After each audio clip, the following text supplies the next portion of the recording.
Welcome, Pewter Report readers, viewers, and listeners to a brand new edition of the Pewter Report podcast, brought to you by our friends over at Briar Greaves Insurance. Protecting your assets starts with a company that you can count on. So whether that's auto, homeowners, flood, boaters, or business insurance, there's nobody better in the business to work with than the great people over at Briar Greaves Insurance. For more information about them, visit their website. You can log on to briargreavesinsurance.com.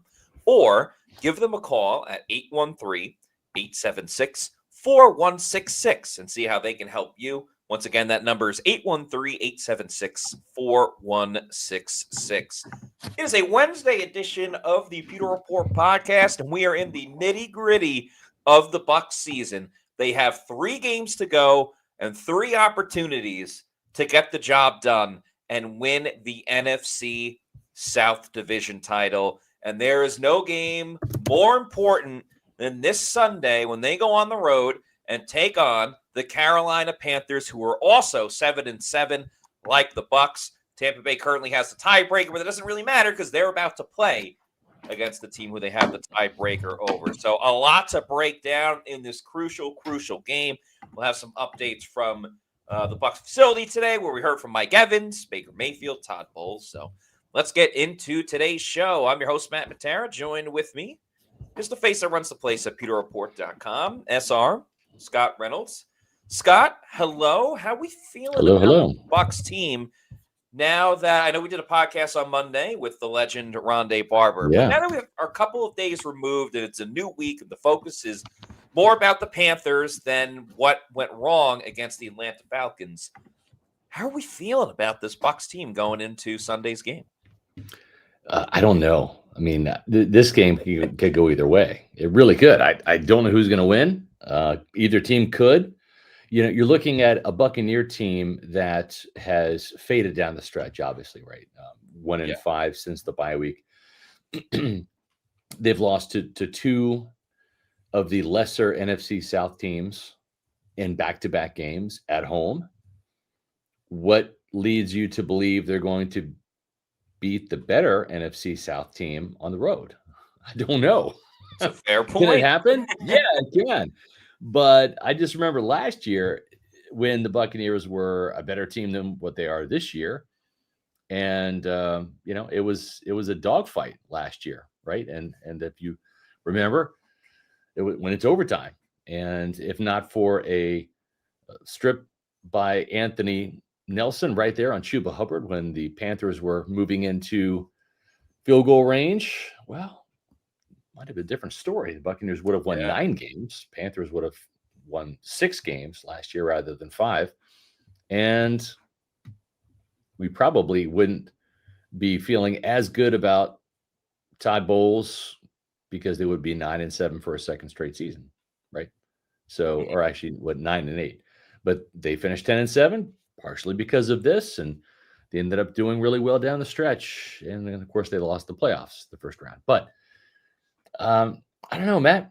This feels like kind of a do or die moment for Dave Canales and the Panthers to have an opportunity to win the division that nobody wants to win. This is the hot potato division, Matt. And I just don't know which one of these teams wants to win. There's an eerie thought in the back of my mind. What if it's a tie? I mean, seriously. I thought that too. I thought that yesterday, actually. I was like, what if there's a tie? And our colleague Greg Allman brought up a great point today earlier too, saying the Bucs could lose these next 2 games and still have a chance to win the division at 8-9. Now, obviously, Seattle would have to beat Carolina the following week, and the Falcons would have to lose one of their next 3 games. Yeah. But there is a chance that there is an 8-9 division winner in the NFC South, which would just be absolutely grotesque. Yeah. And there's been people on social media online calling the NFC South the clown division. Yeah. And I hate to admit it, but they're not wrong. They're not wrong. And then even looking at this matchup between the Bucs and the Carolina Panthers, and obviously we're going to talk a lot more about the Bucs, but I agree with you in the sense of not exactly knowing how this is going to go, because I think you can look at this matchup. If the Bucs are playing the Panthers team that beat the Packers and the Rams, then this you have to watch out for or look out for. But if the Bucs are playing the Panthers team that lost to the New Orleans Saints twice, then this is where the Bucs can kind of take advantage of Carolina. So that's what makes this game so difficult to kind of dissect, because I don't know who's going to show up for Carolina. Yeah.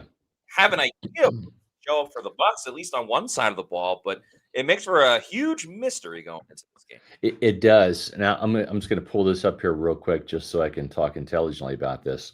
The Buccaneers, we know, are 1-5 since the bye week, right?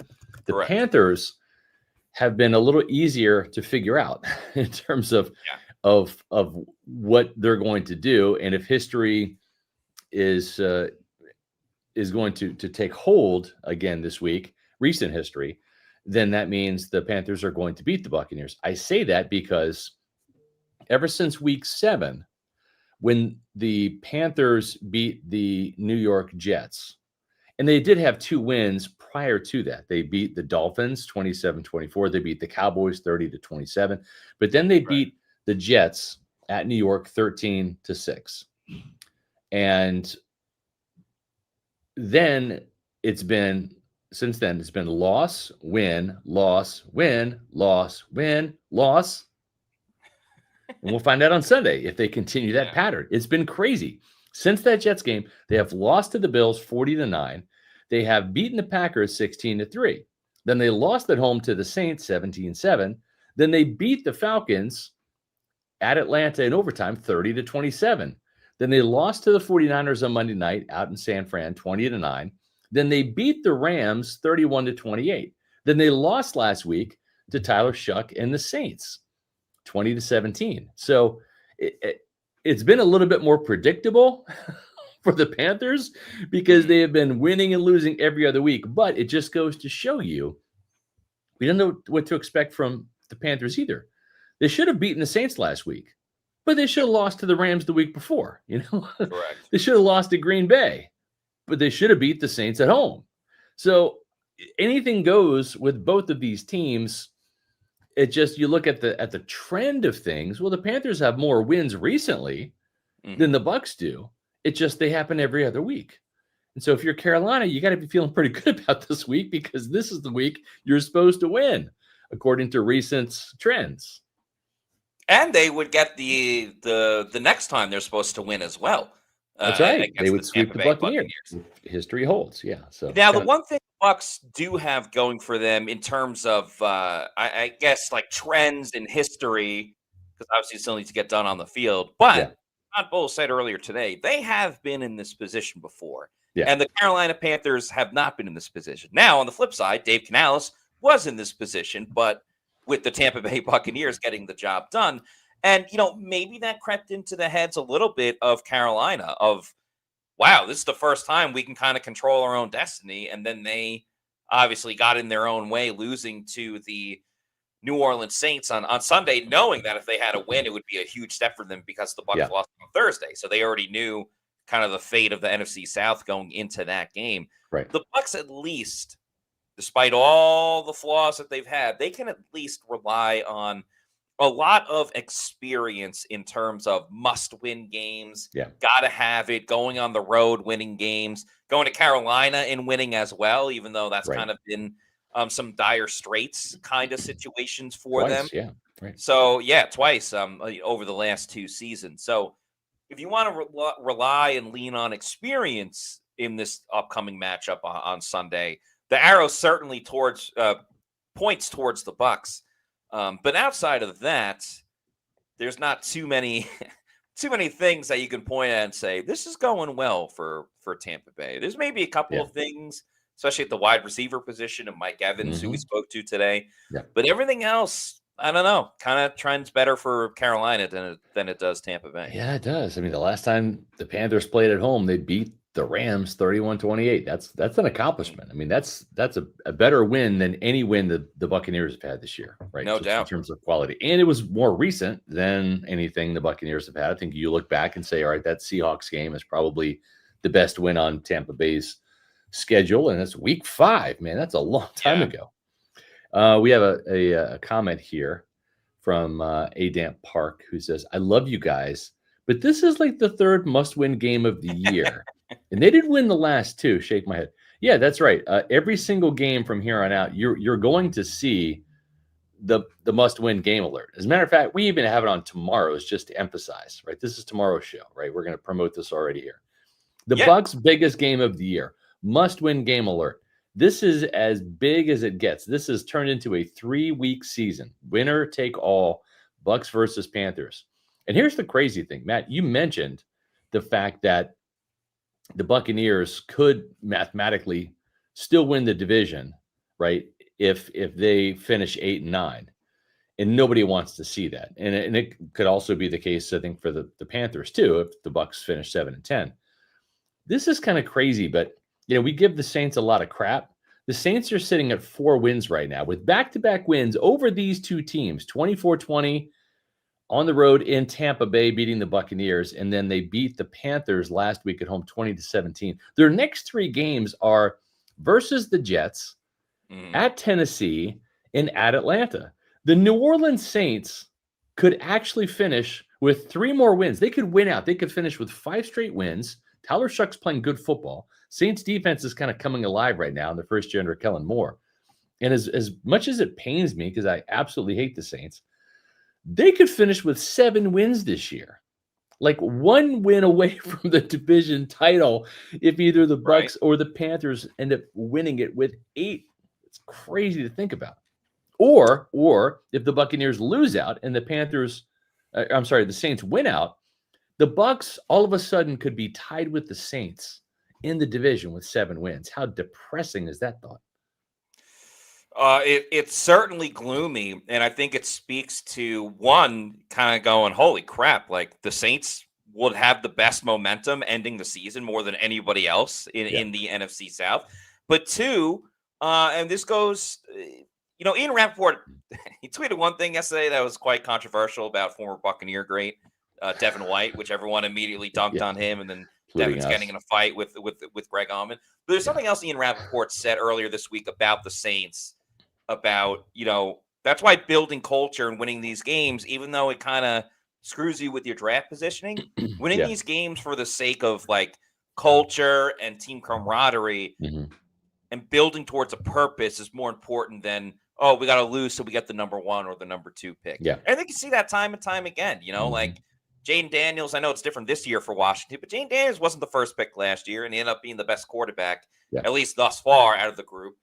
Same with like Drake May and the Patriots. So now's not a time to worry about the Saints because that'll be next year's problem. Yeah. But the Saints are certainly trending in a better direction than any of us would have imagined. And once again, they just proved to always be a thorn in the side of the Bucs, whether they're good or not, because they beat Tampa Bay 2 weeks ago, and everyone's been a thorn in the side of the Bucs recently with how they've really played. But yeah, it speaks to just kind of how bad the NFC South has been this year. And who knows? I mean, even if the Bucs go 9-8, does it make you feel good about this team? Does it make you feel good about Todd Bowles? And for the complaint about this being a must-win game, what if we called it a can't lose? How about it's a can't lose for the Bucs? That's true. I like that. Yeah, can't lose, must win, kind of the same thing. Yeah. Let's get to some of the news of the day before we tackle the Panthers here. Let's start with the injury report, which just came out, Matt. Do you have that? You want to read that off? I do. Yeah. Mostly pretty good news for Tampa Bay. Yeah. This one, not so much, but to me, this is probably more of a veteran rest day than anything else. But Levante David did not participate due to a knee injury. Mike Evans, collarbone was limited. We spoke to Mike today as well. Cade Otton, knee limited. Servassier Dennis, hip full. Chris Godwin Jr., fibula full. Tyke Smith, his neck and shoulder full. And Rashad Wisdom, who's still technically on injured reserve, quad was full. So like the 3 big ones, of course, are Cade Otton, Servassier Dennis, and Tyke Smith, who did not play in Thursday's game, but they had a little bit more time and, were able to go to practice today. So they're trending in the right direction. I did talk to Tyke today. Tyke looked at me and he says, I'm trying, man. I'm really trying. So he's I would suspect he's going to play if I had to guess. And it's just a That guess, but That's one thing I noticed, during the game on Thursday. Obviously, Tyke wasn't in, but anytime there was a play near the sideline, offense, defense, special teams, Tyke was the first guy to, pat the guy on the shoulder or the head or whatever. Like, he was yeah, as involved in a game that he could be without yeah, playing in it. And then for Carolina, Ikem Ekwonu, their offensive tackle, did not practice with a knee. Damian Lewis, guard, with an illness, did not practice. This is one to no, definitely pay attention to. Tetora McMillan, their very talented Tetaroa, rookie wide receiver. Tetora, sorry. yeah, Foot, ankle, did not participate. Turk Wharton, hamstring, did not participate. J.C. Horn was limited with rest. That I never understand. You're limited with rest. I What does know, that mean? Like, you're either resting or you're not. But anyway, right, he limited his rest. yeah, Taylor Moton back, limited, and then these last two were full.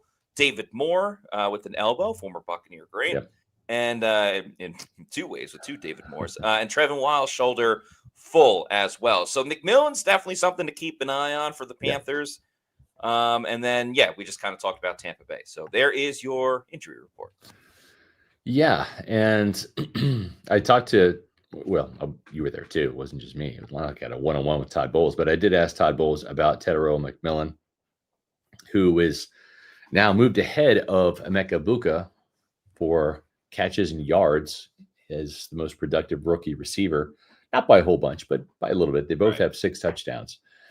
And he said exactly what I expected him to say. I'm like, when you see this guy on film, and obviously he's a rookie, but what have you seen from his development throughout his rookie season? And he's like, I see a young Mike Evans. That's exactly what Dave Canales saw too, a young Mike Evans. That's exactly why he drafted him, because he got kind of fond of having Mike Evans, here. Yeah, right. In Tampa Bay. He was like, hey, I could probably use one of these Mike Evanses in my new gig. And I know that Bryce Young would probably, like a Tedero McMillan too. And sure enough, they drafted him. And a big 6'5", 200+ pound wide receiver that can go up and get it. And he's got a big catch radius, which helps any quarterback, whether you're big or small. And I think Baker Mayfield and Bryce Young are kind of vertically challenged a little bit. So just throwing it up there and letting those 50-50 balls for some receivers, Matt, turn into 70-30 or 80-20 balls. I mean, for Mike Evans, that's kind of been the case. We saw him moss a defensive back on Thursday night in vintage Mike Evans style. But this is a guy that's going to be a problem for the Buccaneers for years to come. Not just this year, but he is a legit 1,000-yard staple number 1 wide receiver. Oh yeah. And he is going to be hopefully not a Buck killer, but a Buck problem for years to come, twice a year. There had been comparisons made before with the NFC South with Drake London being close to Mike Evans, and I understand that to a degree. But McMillan is almost a carbon copy, the way that we talk about Emeka Buka being a carbon copy for Chris Godwin Jr. McMillan is without a doubt the next Mike Evans. And I'm not talking about like overall success and the accolades that Mike Evans has made. But like if you took away the color of his jersey and the number that he wore, I'd be like, oh wow, that's Mike Evans out there. He has been so important to Carolina's offense throughout the season. Like he got much stronger as the season went on, though he was quiet over the last 2 games. Just 4 targets last game in the loss, 2 catches for 25 yards. And then in the Rams game, they won it, so it doesn't really matter, but only had 2 targets in that game, which I found very surprising. But you know what? We've seen it from time to time, not this year with Mike because the injuries have derailed a lot of things. Yeah. But it feels like over the last 3 years with a fully healthy Mike Evans, there's like 1 to 2 games where Mike doesn't have a huge statistical game and not a lot of targets. And then we go to whoever the offensive coordinator is, because there's a new one every year for the Bucs. And we go, Mike Evans is your best receiver. Why isn't he getting the football? And the offensive coordinator will go, you're right. We need to get him more involved. It has to do with bracket coverage and how they focus. And then as soon as that question gets asked, bam, Mike Evans has 10 targets, 8 catches for 115 yards or whatever the case may be. And what's scary for Tampa Bay right now is I believe that's kind of what happened with McMillan is now teams are giving him the respect where they're putting the focus on him and forcing Bryce Young to go with other options, with Xavier Legette and stuff like that. But this might be the week where Carolina media is probably asking Dave Canales, hey, why isn't your rookie wide receiver who's potentially rookie of the year not getting a lot of targets? And Dave Canales is going to go, yeah, we have to get him more involved. Right. I don't know if there's a better defense in the league right now to say we need to get our guy going more than going against the Tampa Bay Buccaneers. So that's a scary sight for a Mike Evans prototype that now the Bucs have to focus a game plan around on Sunday. The Buccaneers make everybody look good. Their defense. They do. And actually, I stand corrected. I had those flip-flopped in my mind. McMillan actually has 851 and Emeka Egbuka has 870. So close. Yeah. I would imagine that's probably going to change because I would suspect if I'm going to guess which guy is going to have 100 yards on Sunday, it's hopefully Mike Evans. Yeah. But out of these two, I'm probably going to think it's going to be Ted McMillan because McCollum is out with a hip injury. He's an injured reserve. And so that begs the question, Matt, what do you do at cornerback? We've kind of been here before with Jamel Dean, now with Zion, who's an injured reserve. So is this a situation where they put Jacob Parrish out there and then move him back inside to nickel? We talked about that on Monday with Rondé. Yeah. Could he do it? Probably. I'm of the opinion at this point in time, play Benjamin Morrison. Just play him. I'm kind of done with Kendall Vildor. If you're a seasoned veteran and you don't know how to play 3rd and 28 and 4th and 14, and I don't think that Todd Bowles is going to rush to get Kendall Vildor out there after what happened on Thursday night. But to me, it just makes sense. He was the guy you were trying to rotate in anyways. So in your mind, if you're Todd Bowles, you had him on your depth chart higher than Kendall Vildor. And listen, all rookie cornerbacks are going to struggle to some degree. And that's been the case, certainly, when you give up the 72-yard touchdown to Kyle Williams for the Patriots game. You're going to have some of those. Yeah. You just hope that they're not fatal. But at this point in time, whether this team wins or loses, I don't say I don't care, but I want to look at Benjamin Morrison. Give him an entire game rather than shuffling him in and out. Put him as the starter and put him opposite Jamel Dean. And if I am Todd, I'm probably doing some cat coverage and I'm putting Jamel on Tet and say, if you're going to beat me, it's going to be with like Jalen Coker and Tommy Tremble and these other receivers, Xavier Legette, these other, these other receivers. You're going to beat me with those guys, but I'm going to do what I can to take away your top weapon, your 1st round pick with Jamel Dean. I don't know if he's going to do it or not, but that's what I would do. Yeah. And, we planned things during the show, but we did not talk about like whether it's going to be Kendall Vildor or Benjamin Morrison. But I agree with you because we were hard on the Bucs for, putting in Benjamin Morrison, but that was because you were taking Jamel Dean off the field. Right. It was more of, Jamel Dean's having a career year. Why are you taking him off the field? And it was highlighted and blown up more because the Patriots immediately picked on Benjamin Morrison and it became an issue. Morrison has much more potential than Kendall Vildor at this point of Vildor's career and obviously the young beginning. And if you put Jamel Dean or try to set it up where it's Jamel Dean against McMillan, you like that match. You like Jamel Dean against really most of the receivers that the Bucs are going to play against this season. Benjamin Morrison, to be honest with you, there could be some mistakes, no doubt about it, and that's a slight concern. Right. I'd be more concerned about Benjamin Morrison just finishing the damn game than, making a mistake, getting lost in coverage, and things like that. I was very intrigued by what Rondé Barber had to say on the show where, if this was 2 months ago, he's saying put Jacob Parrish on the outside and then move him into the slot. Right. But the way that Parrish, I don't want to say is like struggled immensely, but the way he just hasn't had an impact for sure. The way that he did the first month and a half of the season, Rondé spoke about how difficult it is having to play 2 different positions when you are a rookie. And eventually you get into that rhythm, but he's probably just not in that rhythm just yet. And then also Parrish, size-wise, if he lines up against McMillan, I mean, that's not a David versus Goliath type of thing. It is, yeah.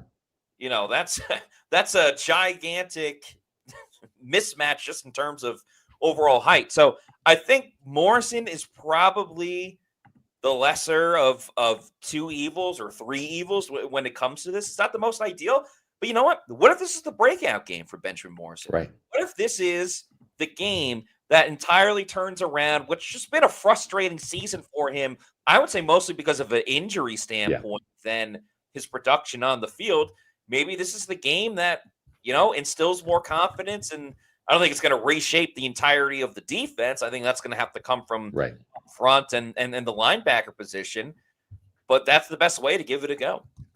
No, I'm with you. I would rather have Jacob Parrish just be the nickel in this game and just do that well, right? So you're not robbing Peter to pay Paul, and all of a sudden, instead of having like maybe a B or B minus Jacob Parrish in the nickel, then he kind of turns into a C minus corner, bouncing back and forth because he has a lot on his plate and all that. So I'm with you on that, Matt. Some other news today. I had a chance to speak with Anthony Walker, the Bucs linebacker who has returned from the Indianapolis Colts practice squad, and he's hoping to get on the field, and he just might, depending on what happens with Levante David. It was maybe a rest day, but he did not participate due to his knee. So we'll see if that's something to really keep an eye on or not. But Anthony Walker said he was surprised that the team cut him because he was healthy and ready to go.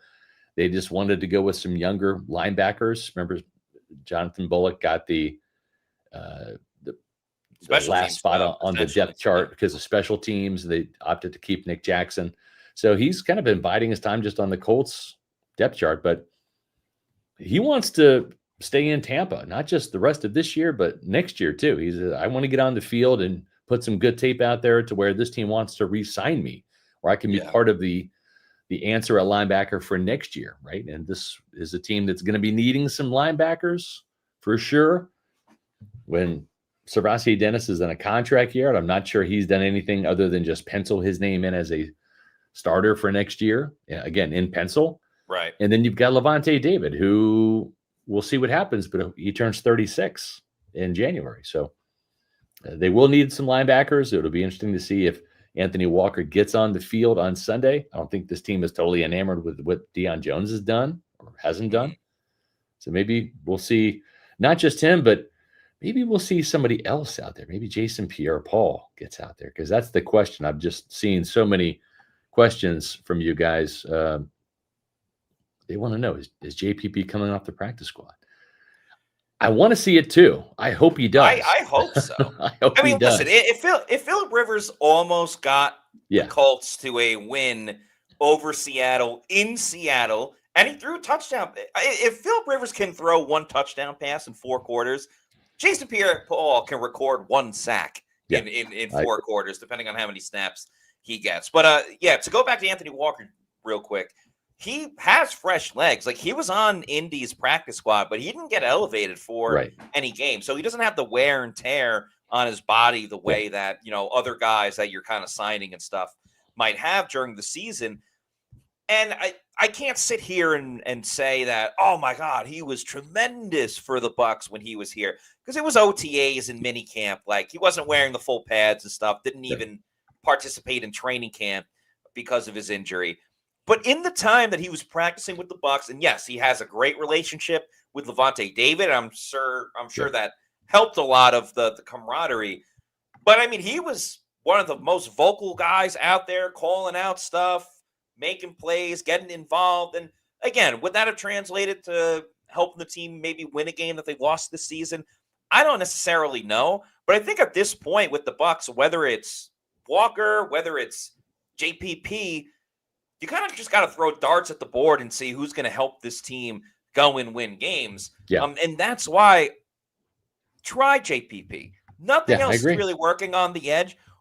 What's it going to kill this team to try JPP? Even if he doesn't get to the quarterback, we've seen that with everyone else. They've tried it out there. At least JPP has a resume. He's got 2 Super Bowl rings. I know. So, I mean, what else do you got to lose at this point? It's a guy that has been hungry and has wanted to play for the last 2 seasons when he hasn't been in the league. Will the body hold Let's up? see. I don't know, but let's just say he gets 10 snaps. He plays only on third downs.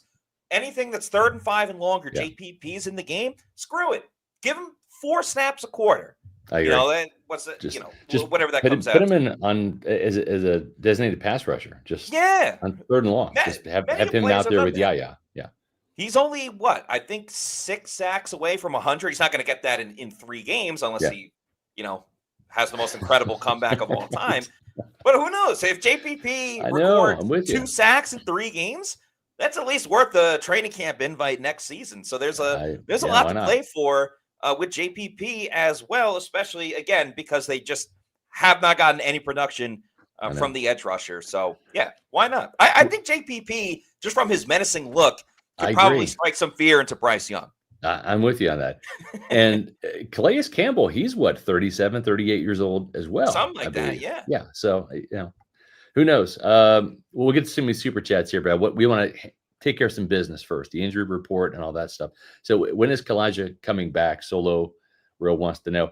Not until the playoffs, if the Bucs make the playoffs. So I know that there's this feeling that Mike's back and Jalen's back and when's Kalijah coming back? Probably still several weeks away, if he comes back at all. So he's on the table as a possible return, but don't count on it. Don't expect it. The team does not want to do anything to jeopardize that surgically repaired torn pec by rushing him back, and then have that injury linger all off season into training camp and stuff. So they don't want to do that. So appreciate the questions and comments though. And I'm with you. I would love to see Jason Pierre-Paul, and that would be fantastic. And trust me, if Jason Pierre-Paul is active for the game, I will be putting a prop bet on a Jason Pierre-Paul sack. Hell yeah. I will do that.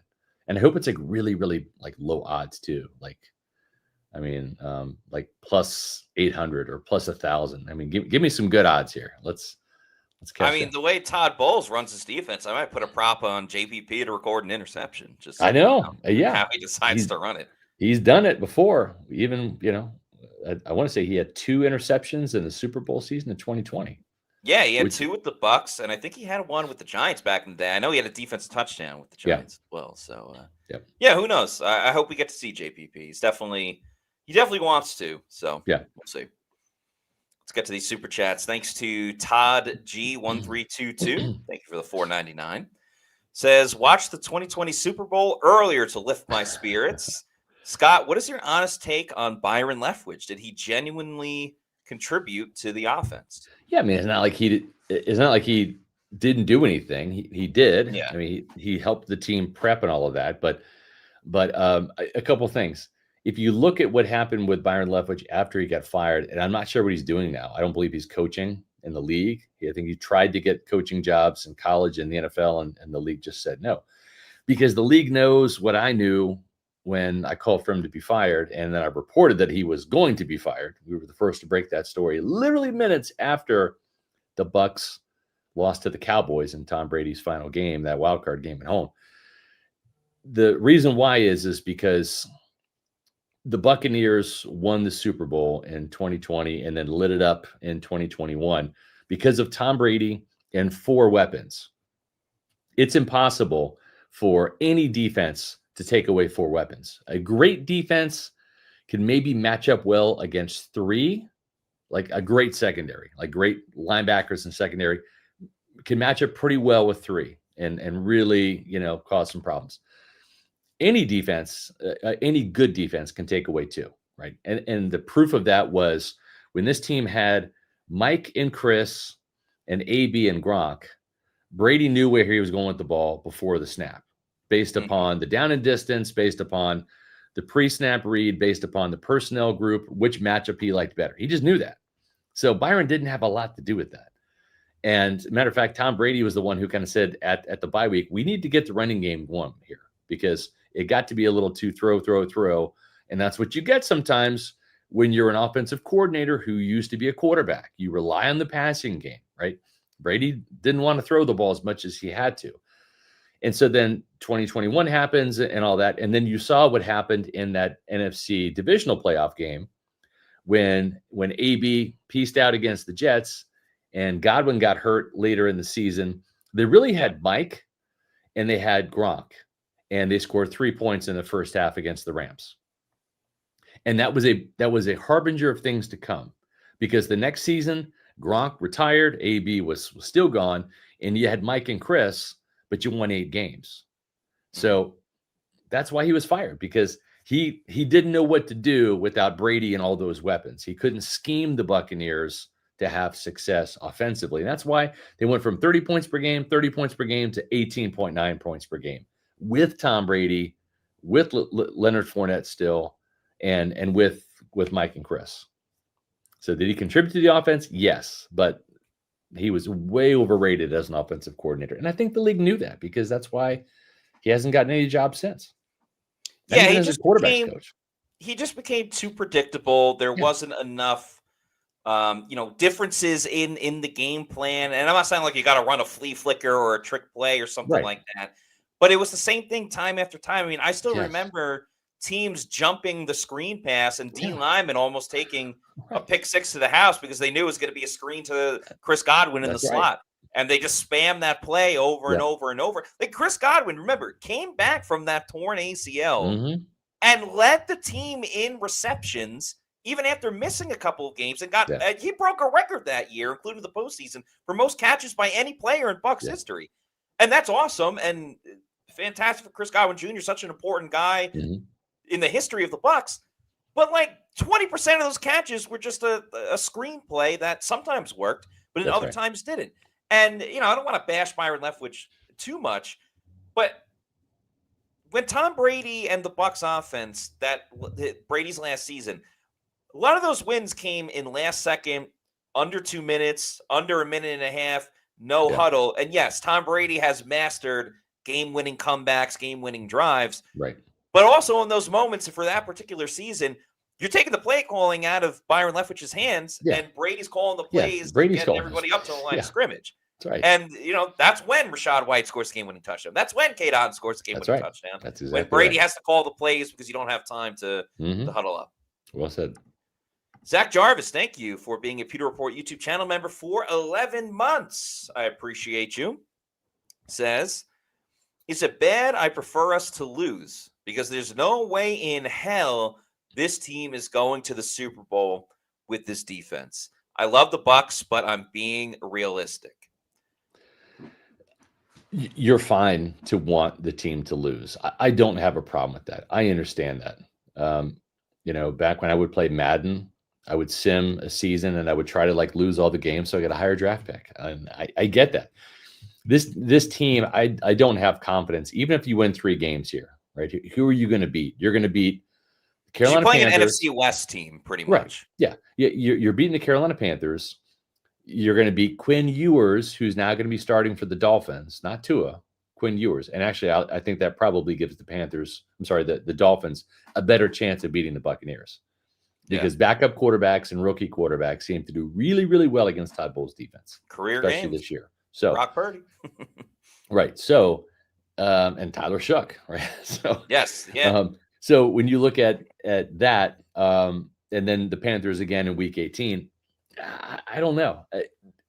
If this team wins 10 games, who's coming here? The Lions, the Seahawks, the Bears, or the Packers? I mean, I don't like Tampa Bay's chances at all. Then what's going to happen? This team is going to be 9 wins, and if they win out, like I said, 10-7 again with another first round playoff loss again. And I would love for the Blazers to make an honest evaluation of Todd Bowles and literally take injuries off the table if they can do that. And I know that they have been a factor this year. There's no doubt.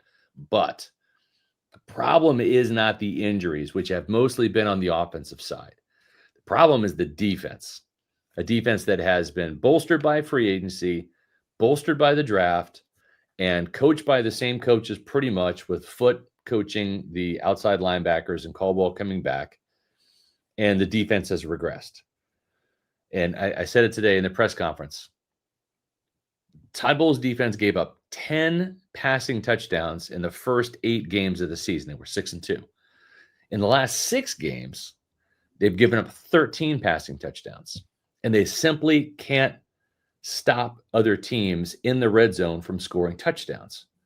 And as a result, they're not forcing teams to kick field goals, and they're losing games. When 28 points is not enough to beat the Falcons, like it's time to start over on the defense. Now, whether that means firing Todd Bowles, whether that means forcing Todd Bowles to stop calling plays and say, you're going to be the walk around coach and you need a new defensive staff. So we're going to bring in a defensive coordinator and we'll let you go out that way as a head coach like Mike Tomlin or John Harbaugh.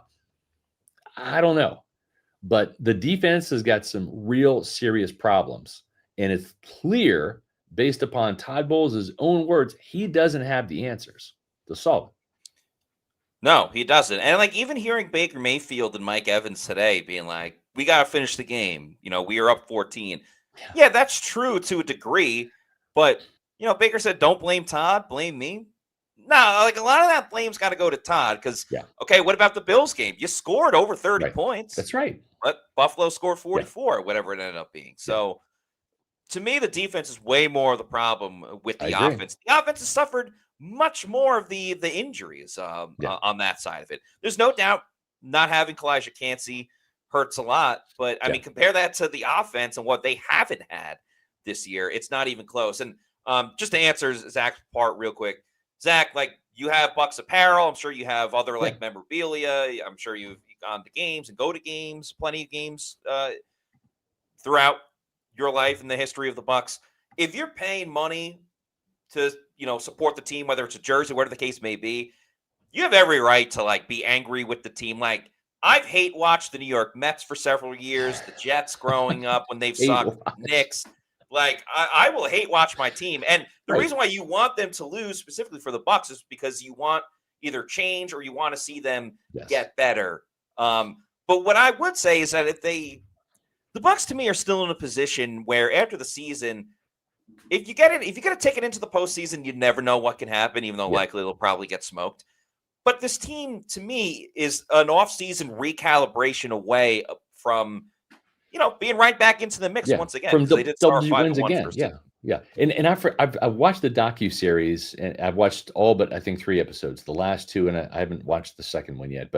And I forget which head coach it was, if it was Dirk or Schiano or Raheem or Levy. I forget which one of those in the Decade of Darkness that one of the Lasers was talking about, but I think it was Joel, maybe it was Ed, where he says, we felt like we had to take a step back to take 2 steps forward. And it kind of feels like we're there with Todd Bowles a little bit. Like it feels like we've hit the ceiling here with this guy and his defense. I mean, think about the draft picks that they have invested on the defensive side. Maybe the players can't play, or maybe they haven't been developed right with this poor coaching staff. I don't know. One or the other. Maybe it's both, but it just feels like this defense needs like a restart, reboot, rebuild, recalibration, reload, whatever you want to call it. They need new, not status quo on the defensive side. And I'm not calling for Todd Bowles to be fired necessarily. Like if I'm just saying, if Todd Bowles was a walk around coach, you have to look at what's happening on the defensive side and say, fire the coordinator, right? After the season, you'd have to say the Jets fired Steve Wilkes, right? They did. So it's like, that's what has to happen. You got to fire the defensive coordinator. And if that means Todd Bowles goes, then that's what it means. But to me, what has happened on this defense, the inability to get there with the 4-man pass rush, the constant, that was a day 1 install. We had a miscommunication. It's the same thing year after year. You know what it is, especially the last 2 years? It's just this, and I don't want to speak for any fans or you or anyone, but it just feels like the sense of helplessness when the defense is out there. Yes. It just never feels like they're going to make the play. Exactly right. Where when they do make the play or get a stop and force a punt, it's an utter shock. It's an utter release and relief as well. Like Atlanta last game, they started on the 1-yard line. They got to midfield, and then finally the Bucs got the stop. But it's like, They were at the 1 yard line. You could have held them back, gotten better field position, and they're able to flip the field position. We all know how the game ended you know and what? everything like that. I wasn't surprised that the Falcons came back from 2 touchdowns down. Now, at the end of the game, I was not shocked. I mean, first of all, I picked Atlanta to win, but the fact that this defense allowed them to come back and score 15 points to make up the deficit and get an extra point to win the game, right? That field goal. Yeah. That didn't surprise me at all. Like I don't say I expected it, but it didn't surprise me, the fact that it happened. Like I was sitting there in the press box watching this going like, oh, okay, well, yeah, they lost. Right. Like I wasn't shocked. I wasn't surprised because I don't have any faith in this defense. I have zero confidence in this defense. I just don't. Seen it before. Yeah. Seen it before. JTP 155, thanks for the $5 super chat, says, okay, so what happens if the Bucs and Panthers both tie, lose, and tie their last 3 games? Hold on. Great question, because, I mean, it is a reality. I got to call Greg Allman. So to answer that one, I don't know. He so Greg said earlier, because he was going through the tiebreakers, like, so the Bucs could lose, and then beat the Panthers in the final game of the season, and they would get in if Carolina lost to Seattle the following week and the Falcons lose one of their last 3 games. So I think it would still apply where Atlanta needs to lose one of their last 3 games. Yeah. But if it went tie, loss, tie, and the Panthers, lost to Seattle as well, right, I think the Bucs would win the division because technically they have the tiebreaker right now. Yeah. So that I don't think that tiebreaker would change because no one won. Right. It was just all ties. Yeah. Well, I want to let everybody know tomorrow, we teased it earlier, but we're going to tell you again. It's the Bucs' biggest game of the year. Must-win game alert. Sunday against the Panthers.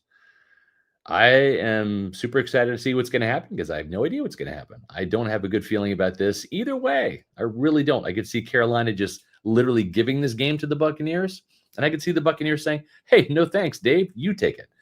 I just don't know. But what I do know is we're going to have a podcast. And then on Friday, the return of the Pewter Insider.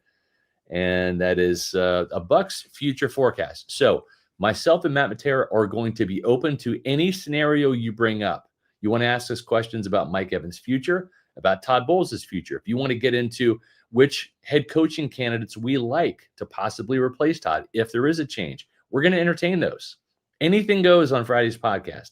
If you are a Pewter Premier or Pewter Platinum member, we will answer any question, outlandish scenario. What happens if they fire Jason Light and Todd Bowles? What happens if the Blazers sell the team? We will take on any scenario that you put forward. We will give you our honest opinion and answer. How about that? We'll include what we think is going to happen and what we want is going to happen. So this will be a wide open. You bring it, and we're gonna answer it.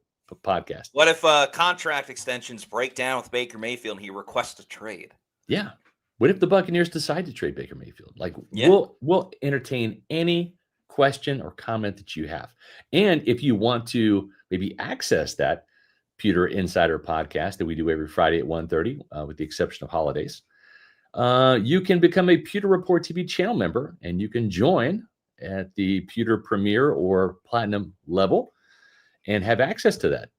That we appreciate all of our Pewter Report TV channel members, whether they're Pewter People, Pewter Pro, Pewter Premier, or Pewter Platinum. This is the season of giving, folks. If you would like to give yourself a present and also help us as well, because our travel budget comes from the Pewter Report TV YouTube channel revenue. And I just booked our trip to Mobile, Alabama for all of us. So we're going to be in Mobile again. And we're sending Cliff Welch, our photographer, to Miami for the game. And we'll have my brother Jeff in Carolina for this Sunday's game, as well as Josh Capo. So we're going to be on location for some of these games and all of the off-season content that you're going to crave when it comes to the draft. The Senior Bowl, the Combine will be in Indy. It all comes from you guys. You guys fund our trips, so we get all the information about the draft and free agency and bring it right back to you in the form of podcasts and stories. So if you want to help us out, we greatly appreciate it, and we're going to give you some great content, plus the loyalty badges, custom emojis, all the other good stuff you see there. Pick the subscription level that fits your budget the best, and we greatly appreciate it. Also, if you are a business owner or marketing manager, you want to help your business score some new customers for the new year, our podcast numbers are going berserk right now. So this would be the great time to advertise with us. Sponsorship opportunities are available. You can email me at sr@pewterreport.com, and that's for our podcast, our website, social media, all the above. So we can help your business score some new customers here at Pewter Report. And now seems like a good time as well, since we talked about the Pewter Insider, to give a special thank you and shout out to our Pewter Platinum members. Right. So thank you to Scott Federico, Scotty J, Rachel Gordon, Noah Parr, Dave Anderson, Eric McMillan, Hezo813, Ash Fishpool, Joel Elrican, Sam, John Dale Morris, Zap Brannikin, RP89, Kevin Thomas, Mario Thomas, Leighton Carter, Brandon Riley, The Guy is Gifted, Alec Bickler, Nick Dubuque, Dominic Tarantino, HK Bucs, The Real Maverick, Brayon Pinkney, Brian Shucker, Black Gold 1999, Steven Zool, King James 813, Fear the Crew, Henry Gigante, Robert Mackin, Todd Pittner, Giles Dowden, Monster Jam Fever, PC Snowflake 937, and Hemp Tim. Thank you so much, everybody, for your support. We really appreciate it. We just got a new one, the Sea Snuffer. Thank you very much for becoming a Pewter Platinum member. Thank you. Yeah, that's awesome. Thank you very, very much. We appreciate it. Okay, let's move along with these super chats. Appreciate all of you for it. Says, let's go with Bart Harley Jarvis. Thank you for this $5 super chat. Bucs are more talented than Carolina, but Panthers are playing better. Simply put, that's on coaching. Feel like Canales will light this defense up. He would love nothing better than to drop 30 plus on Todd Bowles and this defense. He loves Todd. I mean, like, it's not personal. It's just yeah, he'll have a gigantic smile on his face. Hey, great game, Todd. Yeah. Hey, get you this time, Todd. You know, we'll see you. Just dropped 40 on me. Yeah. So. Exactly. Listen, I love Dave Canales. I think he's such a good dude. I mean, we ran into him at the NFL annual meeting this past off season. Is just a great guy. You want success for him again, except twice a year. You don't want the Panthers to get too good, but listen, he's done a great job. That franchise had won 2 games the year prior, and then he took over and they won 5 last year, and then they're already at 7 this year, so that it's heading in the right direction. So he's done a really good job, and I'm not a huge Bryce Young fan, but he has made him into a good quarterback. I'm not going to say great, but a good quarterback. So he's done his job, and a functional one for sure. Yeah, for sure. Yeah, he just instills confidence and belief, and he did that here in Tampa, and now obviously has a bigger role as a head coach with Carolina. And friend of the program, he came on. He was moving into his house. He's like, hey, here's my wife. Here's so taking us on a tour of his new house and everything. But he's still wanting to do the podcast, which you have to appreciate. Eric Moreno, thank you for the $2 super chat. Says, you expect Levante David to play on Sunday? He did not practice today with a knee injury. Yeah, I think we're at the point where, like, I was going to say, unless you cut Levante David's leg off, he's going to play, especially this late in the season. He would probably be the ultimate pirate and play with the peg leg. I think he would try to literally play with the peg leg. So, yeah, I think Levante will play. Yeah, especially if this is going to be his last year. I think he kind of wants to go out on his shield, or a sword, if you will. Yeah. The Delaney, thanks for the $4.99 super chat, says, Scott, Gerald McCoy, Richard Sherman said that there are things going on in the building causing the team to play bad. Can you elaborate? No, I can't. I can't, not right now. I will say that coaching is part of the problem. I was going to say that. Yeah. I don't have a lot of faith in some of these defensive coaches, and I don't think they're doing a good job. And I think that's being reflected with the play on the field. And I think some of the players too. Todd Bowles is not wrong when he's throwing his players under the bus, and he's not wrong. And it's nobody wants to hear it because we've heard it for years. But got to coach it better, got to play better. He's not wrong. Mm-hmm. Both are contributing to the former of that statement. coach it better. Yeah. I was just surprised there wasn't a freaking walkthrough today. Now, granted, they had extra days off, but That's been part of the finally problem. they didn't have a Wednesday walkthrough. That's a big part of the problem. That's a big part of the problem. Even Ronnie Barber told me that. He didn't mention it on the podcast. I wanted to get to that question, but this team doesn't practice enough. They just don't. And even Mike Evans said today at the podium, you can watch it on Buccaneers.com. He said, it's great that we have 3 practices this week because we usually don't have a practice, but maybe like once or twice a week.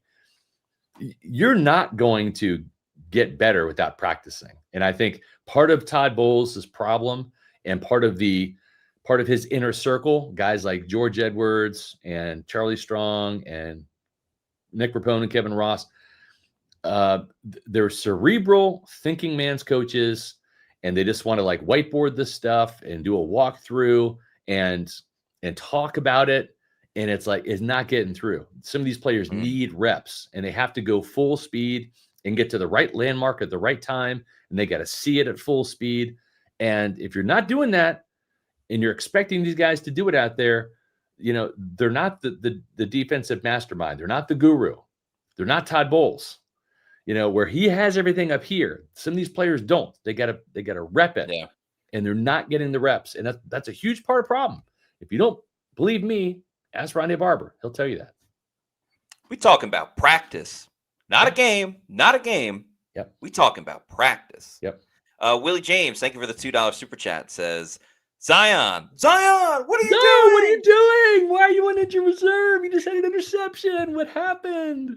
Yeah, remember, he got hurt pretty early in that Thursday did. game with the hip injury. I feel bad for him. I know he's been too. having a down year, but Zion is a big piece of this puzzle. He's not going anywhere. They're not going to trade him or anything like that. So the Buccaneers have just activated Rashad Wisdom off of, I think this was like the last week too, where they had to do that, or he's going to be an injured reserve. So reserve safety. So they waived Kayvon Merriweather. Yep. Yeah. Kayvon Merriweather got swapped out for Rashad Wisdom. So So if I'm being honest, I kind of forgot Kayvon Merriweather was even on the team this year. Yeah, I mean, last time he had more playing time due to all the injuries, and especially with Antoine Winfield Jr. But I mean, I knew he was on the team, but I'm saying he really hasn't played not like years past. So Tommy Leverone, thanks for the $4.99 super chat. Says, Scott, who should the Bucs put on McMillan, the Carolina receiver, and have you seen Gene Deckerhoff lately? How is he doing? Great seeing you last Thursday. Yeah, good seeing you too, Tommy. I saw Gene actually walking into the stadium on Thursday night, and we said hello and doing good. He's getting old just like all of us, but he's still getting the job done. I would put Jamel Dean on Ted McMillan. Yeah, we spoke about that before, and love that Gene Deckerhoff. He's always bringing the energy, the excitement, the enthusiasm. So, cool to see him on the documentary as well, along with, of course, Scott Reynolds. Yep. Mark Fisher, thank you for the $1.99 super chat. Says, huge game. Any of y'all coming up? I'll be there. So, we actually, funny enough, you're going to go to Carolina too. Yeah, Mark Fisher's going. So, Josh Capo will be there, and I thought you said I'll be there, meaning you're going. I didn't know. Oh, no. I meant what Mark I read Fisher it now. had to Yeah. Josh Capo will be going. We'll have our photographer, Jeff Jones, my brother. He'll be there. Bart Harley Jarvis, thank you for the $2 super chat. Says, any guys you think are playing for jobs in 2026? They all better be. They all better be. Yeah, I mean, short answer, all of them. Yeah. Long answer. I mean, again, I don't think he's going to be back, but Logan Hall certainly has to put on a great showing if he has any semblance of returning. I think Servassier Dennis, I know he didn't play last game, but he's at practice today. Servassier wants to build a stronger case for him as to why he should be a starter the following season. Those are two, definitely. Offense is pretty figured out. Like Rachaad White, if he leaves in free agency, it's because another team wants him. It's not like he'll definitely have suitors in the offseason. I think he would love to play with Jaden Daniels again up at DC. I think that's his preferred destination. Yeah. Probably not for the Bucs, but Hassan Reddick, if he wants to try to latch on with another team. D CI6TM, thanks for the $5 super chat, and also has a follow-up $5 super chat. So thank you. Says, we need to utilize White, Tucker, and Irving more. That is a three-headed monster and could be very dangerous. Yeah, I mean, I'd like to see Sean Tucker get the ball more. Talk to Sean today. You'd like to see Sean Tucker get the ball more. Yeah, he loves riding these the hot touchdowns, hand. but yeah, it's like Rashad had 1 carry for 20 yards. We talked about it on the post-game podcast. Yeah. Matt. It's like, and just didn't go back to him. Yeah. And Bucky was okay. He wasn't like I don't want to say classic Bucky because he's only been here not even full 2 seasons yet, but it wasn't the Bucky that has ignited Raymond James Stadium, stuff like that. So I think what Josh Grizzard is delving into is my strategy when it comes to player prop bets, where I'll sit there and I'll go a little crazy. I'll do $5 on this guy for an anytime touchdown and $5 on this guy for a sack. And I go like this. And then I sit there and I hit on like 2 or 3, and I'm like, oh, cool. Kyle Pitts, anytime touchdown. That's great, and I'll have that. But then I'll forget that, like, I lost 10 other bets, like I hit on 2 or 3, but I ultimately lost because any money I made, I lost on those bets. It's kind of like Bucky Irving. It's like you're waiting for that 32-yard run. But in the meantime, it's like 2 yards and no gain and -4 and 7. And it's just kind of like you're just kind of banking on him breaking one, and it may or may not happen, No, definitely. And if you're actually going to ride the hot hand, then stick to it. Like, Sean Tucker's looked pretty good. Rashad White, statistically, it's not going to show up and look amazing. But the last 2 games, when he's ran the ball, it's been effective. Yeah, I agree. Meets McGee, thank you for the $5 super chat, says, if Todd is gone, I see Todd Monken as the coach. Might not be exciting. My main concern is that defensive coordinator who's out there as a possibility. I'm going to wait a little bit until we know there's an opening. I like Todd Monken too. I don't know that everyone in the building would be crazy about bringing him back. The offense this year in Baltimore has been a little helter-skelter. Wasn't as good as it was like his first year in Baltimore when he came from Georgia, winning the championships there. I like Monk. I like him a lot. I don't know about him as a head coach. I don't know what, he's always been a offensive coordinator. I think he had a couple years as head coach at Southern Miss way back when, before he got hired by Dirk. I like him. I probably go with the younger guy myself.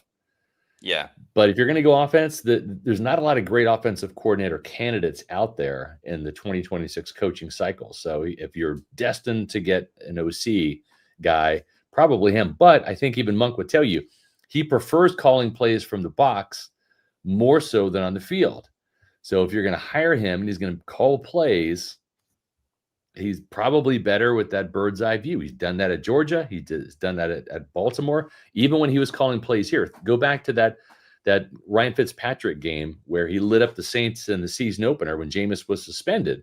Was that 2018 season? Yes, 2018. Yeah. He was calling plays from the box. He wasn't on the field. So that's something, that you have to kind of work through.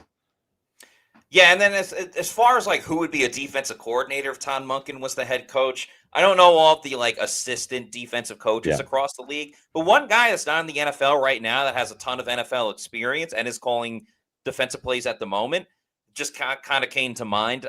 Wink Martindale. He's currently the defensive coordinator of Michigan. Yep. Obviously, Michigan's going to have a new coach, and there's a lot going on over there. And I think they crossed paths in Baltimore, too. With Baltimore, I think they may have. Yeah. His last stop was with the Giants. And the Giants at the time, their issue was more like Daniel Jones and not getting the job done there. So he would be someone I'd consider if, they couldn't find a younger defensive assistant coach to become a coordinator. But, just a name to toss out there. Yeah. Adam Smoot, thanks for the $4.99 super chat, says, random thought, when's the last time the team was booed off the field the way that I saw on Thursday? I don't know. It's a good question. That is a good question. Yeah. My guess, it has been a while. Oh, I know the game that sticks out of my mind, but go ahead. I was thinking 2019, Bucs blew the lead to the Giants. Daniel Jones' first ever game or start. Yeah. And Mike Evans had one of the best first halves in football history. Yeah. And then Matt Gay missed a field goal at the end. That was Bruce Arians' first season. There was a lot of cheering by Giants fans, but that one kind of comes that you nailed that one. The one that comes to my mind is Jameis's last game when he threw the pick six in overtime against the Falcons to Deion Jones. Oh, yeah. You know, I think fans were just kind of fed up with Jameis at that point in time. Like, you know, and they had tanked. They started off pretty good that year, and then they finished 7-9, I want to say. So, yeah. That's definitely the right answer. Yeah. Mopar Buck, thank you for this $49.99 super chat. We appreciate it. Says, I said weeks ago there was a ceiling with Bowles. The whole statement of players love playing for him doesn't mean anything. We can't even handle the bad teams in this division. So how in the hell are we ready to compete with the upper echelon teams? You're exactly right. I don't find fault with anything you say right there at all.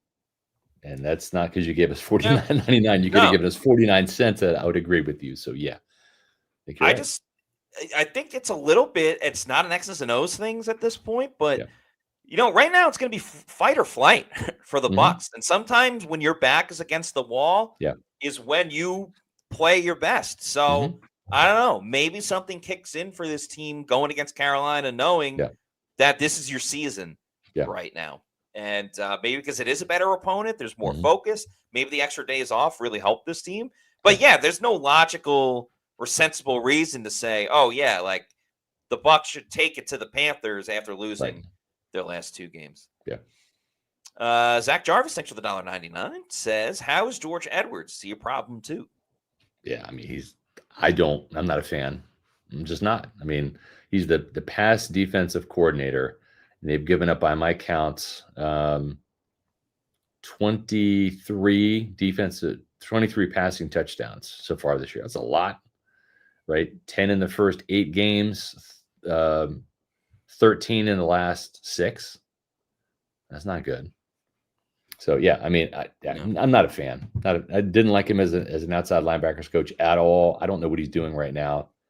To me, I mean, he's expendable. Yeah, he's like helping out the schematics in the game plan. Well, the game plan has sucked. It sucked. It sucks. The secondary sucks. So him. And the secondary coaches, they need a hard reset there. Whether Bull stays or goes, they're going to need a hard reset.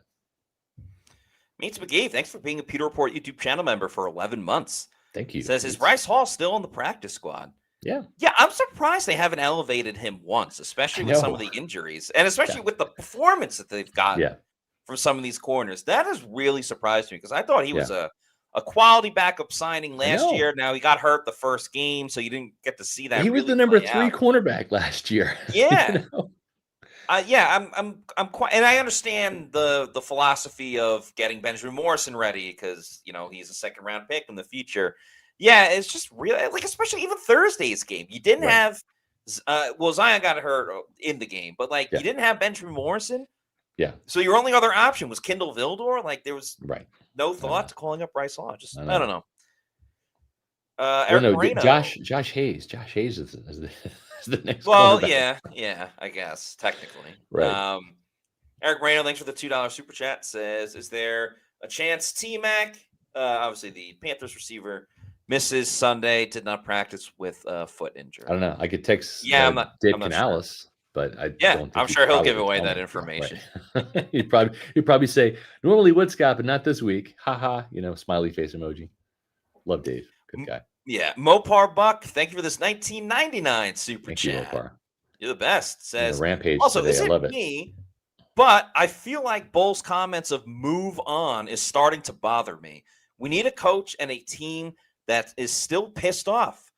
Not this, it's the NFL, everyone loses game. That, to me, is creating a soft culture. Yeah. I mean, I'm going to go a little out of order here, and I'm going to go to this comment right here. To answer your question, Mopar, I'm going to read this one here first. It says, where'd it go? SR, great seeing you on the docuseries. Loved it from beginning to end. Sure reminds me of how far this team is from being a contender. They go 1-2 down the stretch, I think. So this is spot on because to answer your question, Mopar, I have watched episodes 3 through 7, I believe, which is all the way the Dungy and Gruden years, right? And actually I've watched all the way through till Brady comes. Haven't seen that yet. So they hired Bruce Arians. So that's where I'm at.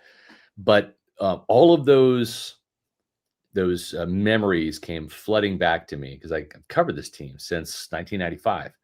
But the standard of this defense and this team was so high that this year's Buccaneer team is a far cry from any of the greatness that was on display during the Dungy and Gruden years, and even during the Arians years. Like this is not even close to the 2020 or 2021 Buccaneers. And there's only a handful of players left from that. They brought one back with Jason Pierre-Paul. Yeah. But I mean, this team has gotten so far away from the standard, from the greatness. I mean, I was just talking today with Adam Slavon, maybe it's JC Allen in the locker room. And I said, I remember like driving to Buccaneer games, getting ready to cover them at the stadium, knowing the Buccaneers were going to win, just knowing it. The only question is by how much? How much were they going to beat the Saints today? How much were they going to beat the Falcons or the Panthers or whatever team they were going to play? You know, like that's how good they were. They just weren't going to lose. And, you know, they would lose some games here and there. They didn't have a perfect season by any stretch, but they won a lot more than they lost. And when they did lose, you weren't expecting it. And now you kind of come to expect it, you know. I don't know. I want there to be that return to greatness, whether this team wins another Super Bowl or not anytime soon. I just want the standard to be raised, and it just feels like it's not there. It feels like they want to win, but they're not demanding that they win. That it's like winning is a want rather than a need. Mm-hmm. And that's just how it feels. Like in the locker room, hearing everybody talk. There's some guys that want to win more than others, no doubt about it. Mike Evans, Baker Mayfield at the top of the list.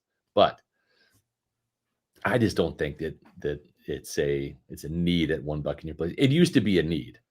Yeah. Because if you didn't win, you're going to feel the wrath of Warren Sapp. I mean, he just ruled the locker room with an iron fist. Mm. And he and Derek Brooks and Monty Kiffin, they willed this team to greatness. They willed it to win. And this team just doesn't have that. And it needs to get it back.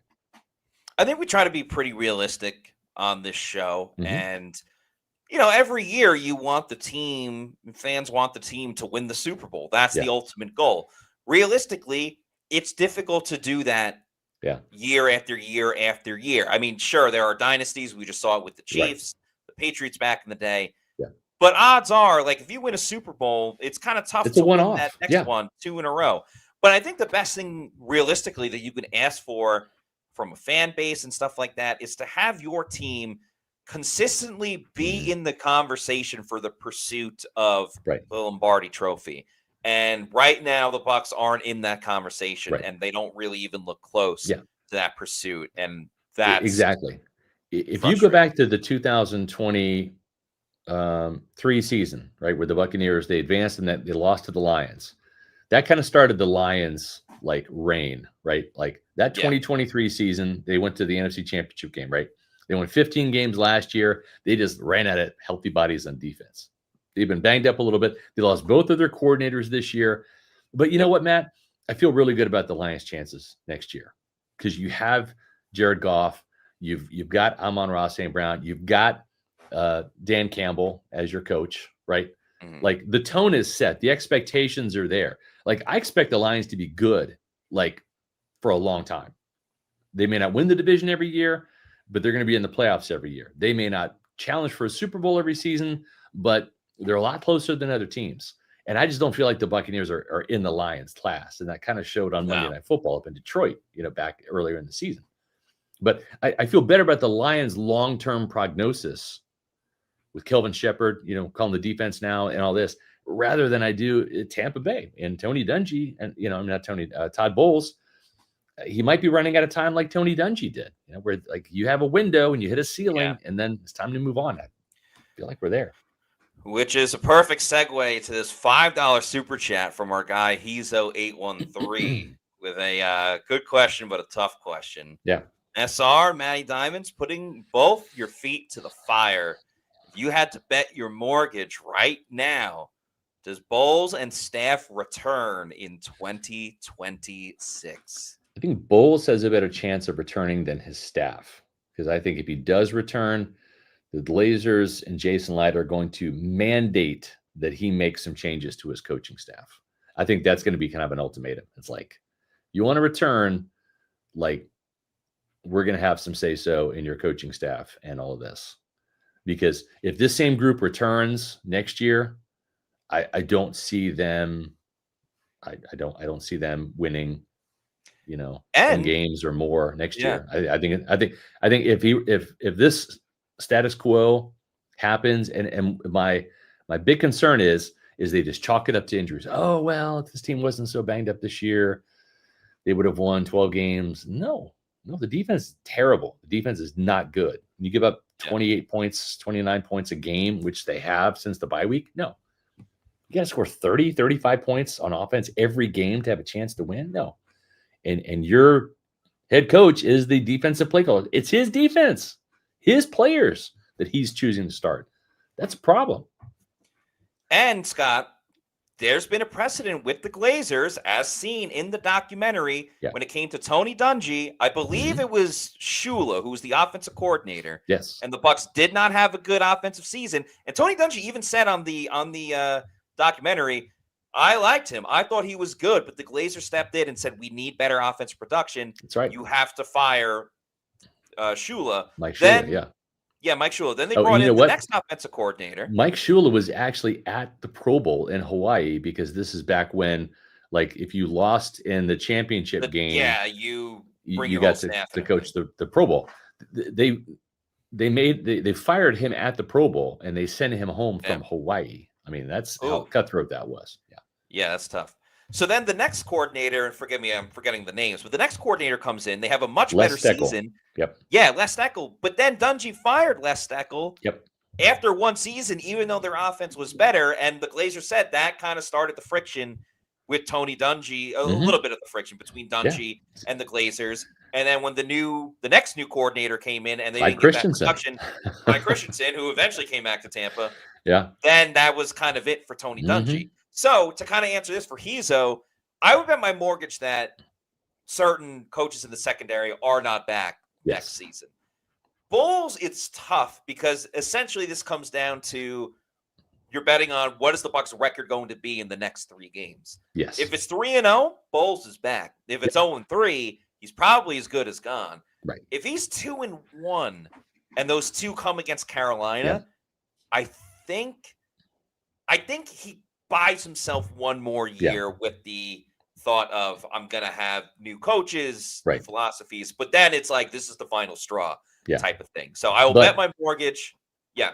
No, I'm with you. I think you absolutely nailed it, and I agree with you. I'll co-sign on that. But the caveat is, if they make Todd Bowles give up play calling duties and he doesn't want to, then it's either he retires or firing. Like that could be a deal breaker. It's just like, remember, they fired John Gruden like January 17th.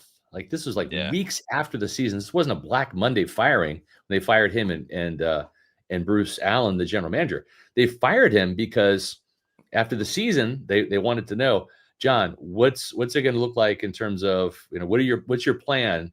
And he gave him like a shopping list of all free agents that he wanted. And it was like, sticker shock about how much some of these free agents were going to cost.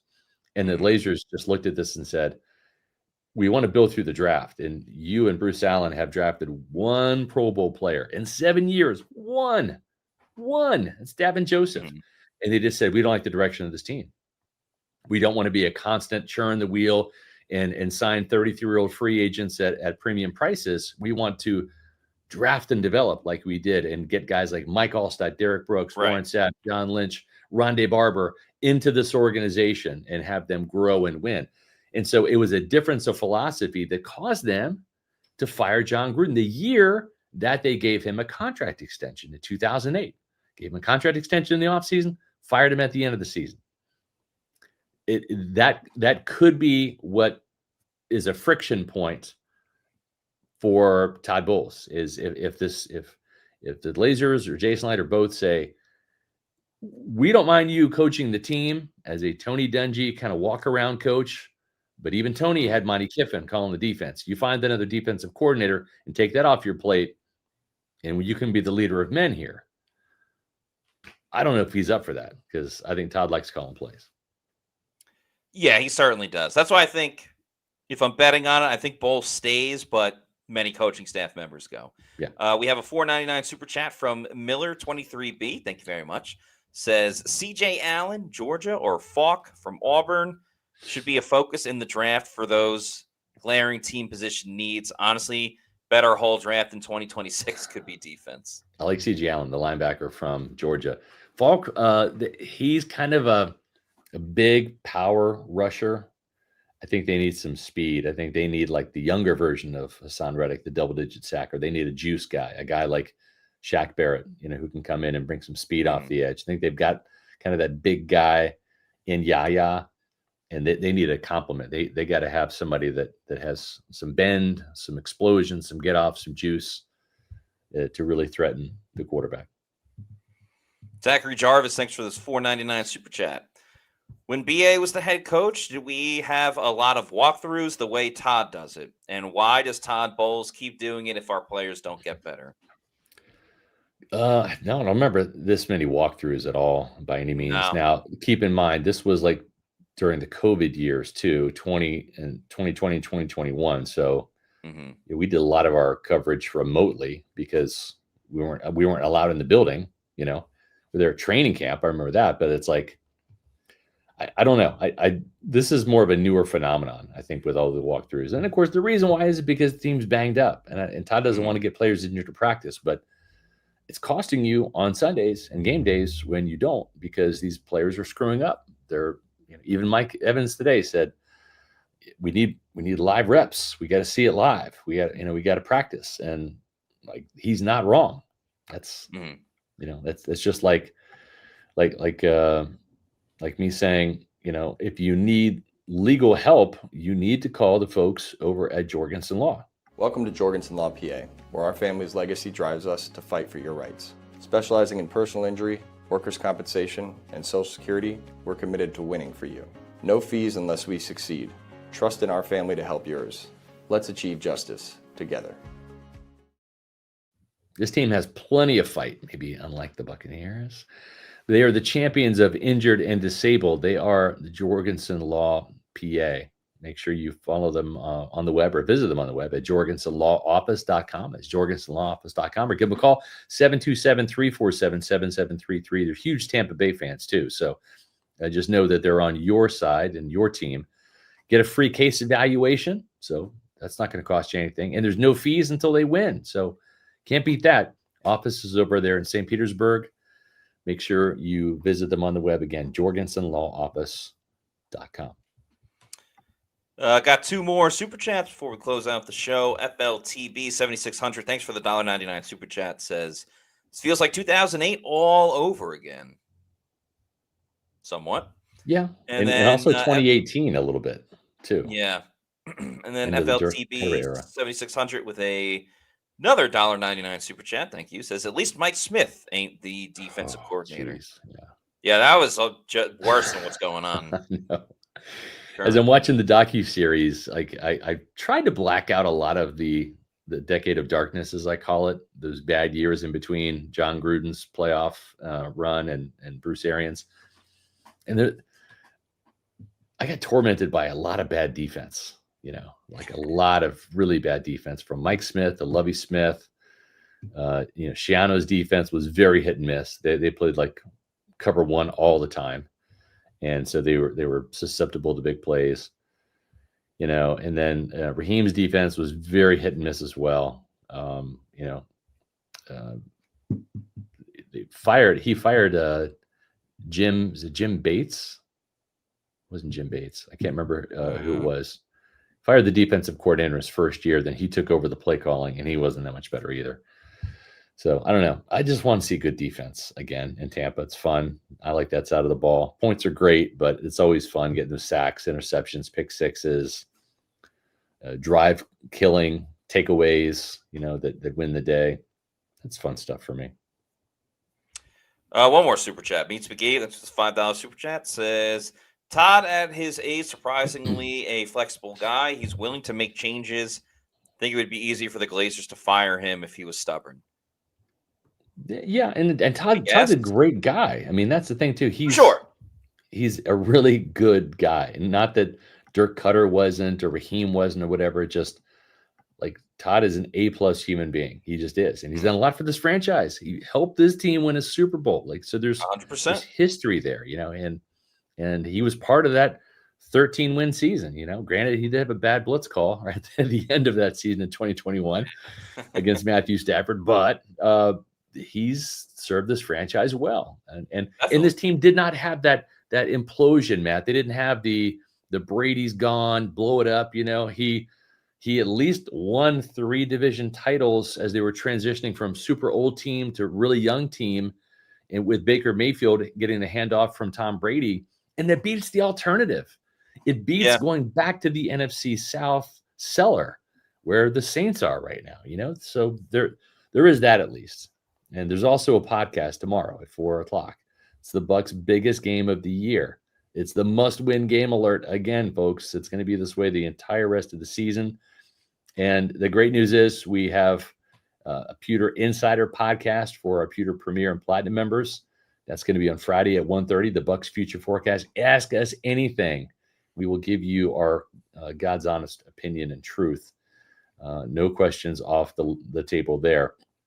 And then on Sunday, December 21st at 9 a.m., we have Pewter pregame, Bucs and Panthers. I can't wait to see this game because I have no idea what's going to happen. I thought the Bucs were going to lose to the Falcons. That wasn't a surprise. I'm going to be shocked at whatever happens on Sunday. We're going to talk about all the latest injury news leading up to the game. The game is at 1:00, and I know that because that's the time Matt Matera and Danny Morales start Pewter Game Day. And that's right here on Pewter Report TV. All of those shows, our Pewter podcasts, are on Pewter Report TV, streamed live on X and Facebook at Pewter Report as well. That is correct. A lot of content coming up. And while tomorrow's show at 4 p.m. is the Bucs' biggest game of the year, if it comes down to that last game in Week 18 between the Bucs and the Panthers, that will also be the Bucs' biggest game of the year, Part 2, because it'll also be the new year at that sequel. Point. So there you go. But in the meantime, if you're not already doing so, please make sure you're following us on all of our social media on X, Facebook, and Instagram. We are at Pewter Report, and our YouTube channel is Pewter Report TV. So make sure you like and subscribe and leave a comment on this video how you're feeling about the Bucs as they play and get ready to play their biggest game of the season. That's going to do it for us on today's show. For Scott Reynolds, I'm Matt Matera saying thanks everyone for watching.